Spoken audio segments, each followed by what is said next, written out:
Boiler জরুরি অবস্থায় প্রথম অগ্রাধিকার কি হওয়া উচিত?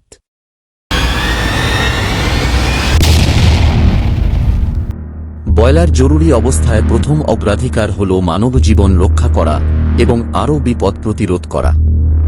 অপারেটরকে সঙ্গে সঙ্গে জরুরি শাটডাউন প্রক্রিয়া অনুসরণ করতে হবে, জ্বালানি সরবরাহ বন্ধ করতে হবে এবং প্রয়োজনে অ্যালার্ম চালু করতে হবে।